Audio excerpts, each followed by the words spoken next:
Guys, good morning. So magre-repair tayo nitong barado na barado na sa aircon. So ayan Ayan. Tumutulo. So binutasan natin 'yan dahil dito walang tumulo sa hose. Ayan Walang tumulo sa hose. Ilang beses na to sinundot, lalabas, maya-maya magbara na naman. So ang ginawa natin, binutasan natin dyan, ayan, gamit itong hulso para masungkit yung nakabara, kung ano man yung nakabara na malaki dyan, dahil walang tumutulo sa hose. Ayan yan yung hose, yung tumutulo. So yan yung i-repair at ituturo natin sa inyo, guys. So pag check nito, guys, sundutin lang ninyo pag lumabas yung tubig sa hose, tapos maya mawawala na naman. So barado doon sa may puno, doon barado. Yan, guys, grabe ang tubig, ang dami.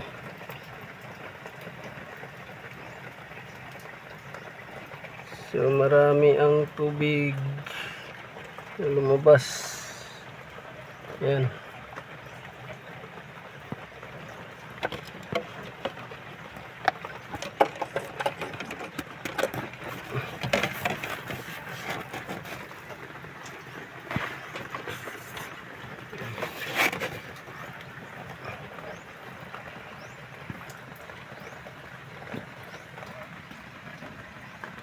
Tubig.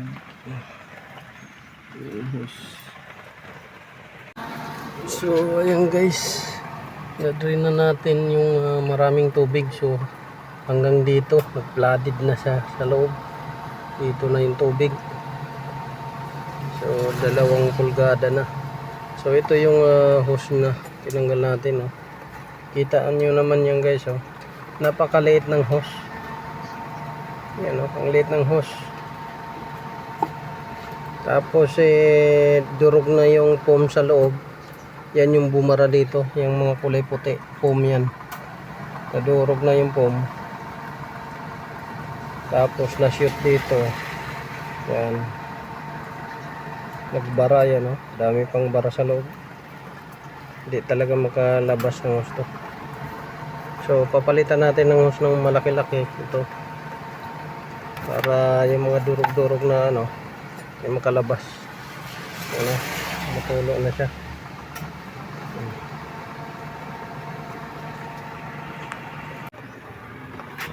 So ito, guys, nilagyan na natin ng guys. Yan, nilagyan na natin. Pero dito hindi na tumutulo dahil nilagyan natin ng parang imbudo. Yan. Hindi na tumutulo dyan. Lagyan natin ng parang imbudo. Yan, ang problema, yung buong system nagmo-moist, moist. So mula dito sa taas, ayan, yan, hanggang doon, sa air duct nya nagmo-moist. So meaning ang nito, guys, ay barado ang daanan ng nito, hangin. Barado itong evaporator. Yan.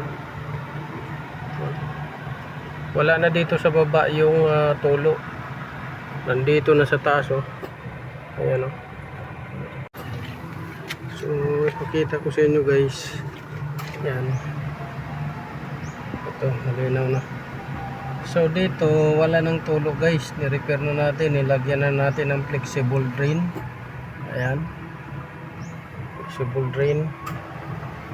Ang problema, simula dito sa taas, yan, hanggang dito, yan, yan, dyan. tumutulo dyan. So wala nang tulo sa baba, sa drain. Ang problema, nandun naman yung tulo sa taas. So simula dito, nagmo-moist. Ano, nagmo-moist dito. Tapos yung air duct basa, nagmo-moist. Yan. Nagmo-moist. Yan. Nagmo-moist yung air duct. Saka yung buong ano na to, box, nagmo-moist. So ang ano natin ito ay barado yung evaporator, meaning nagyelo to.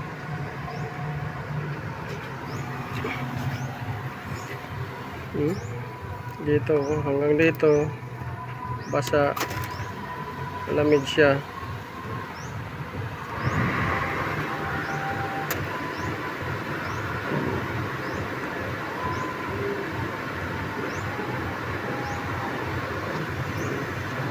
Basa yun.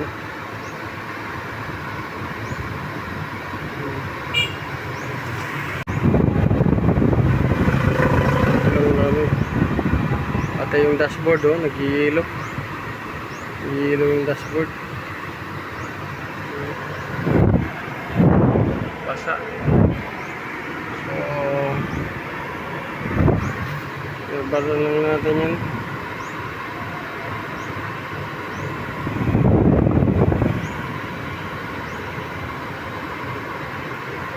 Natin kung mawala yung naka full na yan siya, naka number 4 naka number 4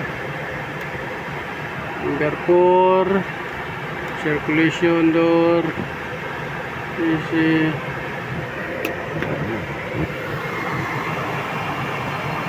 Ayan tumutulo galing sa taas yung tubig. So pahinaan natin yung lamig. O ganyan lang, lahati lang para hindi tumulo. Ating i-try ganyan, lahati lang siya, parang warm lang, hati sila.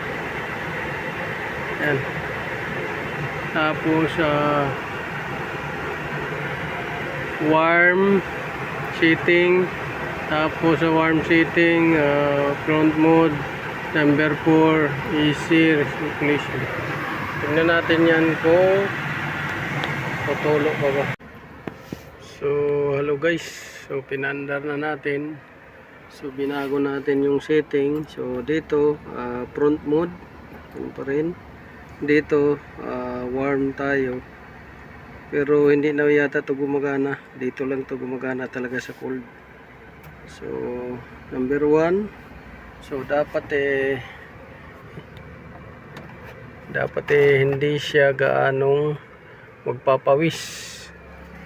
Pero ang problema, magpapawis pa rin, may tubig pa rin. So yung tubig na yan guys, hindi galing doon sa drain.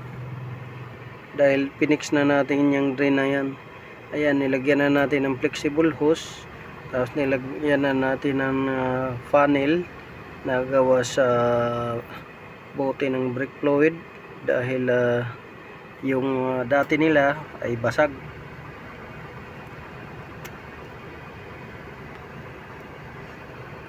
Tapos ilagyan na lang natin ng modification. Pipinturahan lang naman yan para magmukhang itim yung plastic na yan, panel niya. Pero ayan, nagmo-moist pa rin siya. Simula sa baba, dito sa taas, yan, hanggang doon sa mga air duct, basa yan.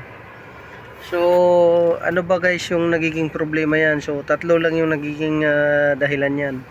Una, yung sensor niya dito, ito, yan, sa thermistor sensor niya, yan, yung wire na yan na maliit, ay hindi na gumagana. So dapat yan, pag malamig na dyan, nagyiyelo, ay kakat off niya yung compressor ng mahaba-haba, mga about 15 seconds to 20 seconds ang cut off.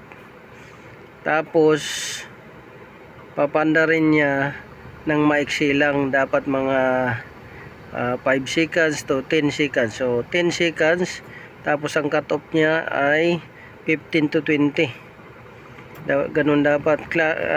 Kaso ang nangyari dito guys ay mag cut off siya tig 5 seconds lang. 5 seconds cut off, under naman siya ng 10 seconds. So mas mahaba yung under niya, kaya hindi makapahinga ng gusto yung evaporator natin. So nagkakaroon ng yelo na, nag-yelo. Dapat kakat off niya. So isang dahilan yan itong thermistor sensor. Pangalawa yung expansion valve, pagbarado expansion valve, at pressure switch, pagbarado rin yung pressure switch. So mag-abnormal operation yung compressor. Yun. Tapos ayan basa hanggang dito sa taas papawis. So evaporator madumi, palitan ng thermistor sensor, tapos expansion valve, tapos pressure switch. Doon wala na tulo doon, kaso dito nanggaling sa taas. Ayan so nilagyan na natin yan ng flexible hose drain. Ayan, flexible hose drain. Ayan. Tapos may panel na nilagay tayo, nilaparan na natin para walang takas yung drain na tubig, pero nagmo-moist pa rin siya taas. Ayan hanggang dito, hanggang sa mga hoses. So yung tubig na yan galing na yan doon sa taas, hindi galing doon sa drain. So ang repair nito, babaklasin, evaporator, linisin, tapos palit expansion valve, palit pressure switch, tapos palit ng thermistor sensor.